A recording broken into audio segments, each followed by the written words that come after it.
लब्बैक लब्बैक लब्बैक या रसूल अल्लाह। ताजदार ख़त्म नबूवत जिंदाबाद जिंदाबाद जिंदाबाद। मन सब्बा नबीयन फ़क़्तुलहू मन सब्बा नबीयन फ़क़्तुलहू।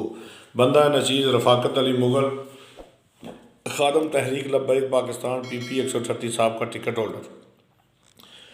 शेख साहब अक्सर तुसी टीवियां ते टाक शोकां ते प्रैस अगे बह के गल कहिंदे हो कि मैं जितनी खत्म नबूवत और नमूसे रसालत वास्ते मैं जेल कट्टी है इन्नी को किसी ने कट्टी तो सामने लैके आओ।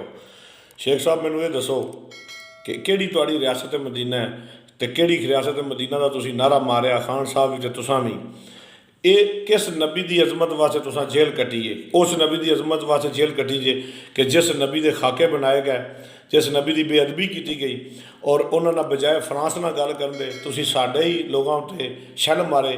15 नवंबर को तुसां शैल मारे, 15 नवंबर को तुसां मुआहदा किया खादम हुसैन रिजवी साहब रहमतुल्लाह अलैह नाल।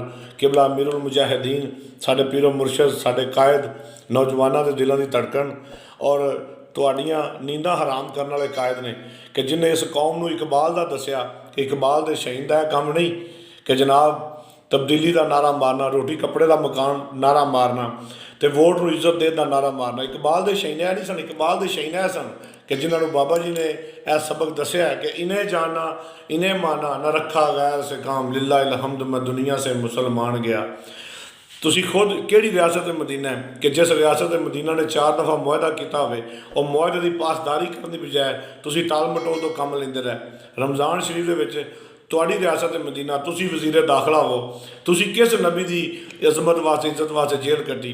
उस नबी की इज्जत वास्ते तुसां जेल कट्टी कि जिस नबी का नाम लैन वाले जिन्होंने तुसां मुआहदा किया हो, फिर हुकूमत ने मुआहदा किया हो तो जनाब उन्होंने शैल मारे जान, उन्होंने सीधियां गोलियां मारिया जान, 24 नौजवान शहीद हो जान, कायद 26 साल का कायद जेल च होवे। ठीक है जी, फिर ये तुहाड़ी रियासत मदीना है। उस चूड़ी ने तुसां जहाज से पा के छड्डिया, खादम हुसैन रिजवी साहब रहमतुल्लाह अलैह तुसां जेल च पाया। किस नबी की अजमत वास्ते तुसां खान साहब शेख साहब तुसां जेल कट्टी तो केड़ी खान साहब रियासत मदीना की गल करते हैं? यह तुहाड़ी रियासत मदीना कि चीफ जस्टिस खुद शराब दी बोतलां सिंध च फड़े तो जनाब वो बाद शहर बन जाए। केड़ी रियासत मदीना की तुसीं गल करते हो कि जिन्हें मुल्क नूं अरबां खरबां 22 साल की स्ट्रगल है खान साहब की कि असीं जनाब चोर डाकू लटेरियां नूं NRO नहीं देना। किहड़े रियासत मदीना कि तुसीं 50 रुपये का स्टाम लैके नवाज शरीफ छड्ड दिता, गरंटर जिहड़ा वो तुहाडे कोल बैठा तुसीं उहनूं कदी पुछया नहीं।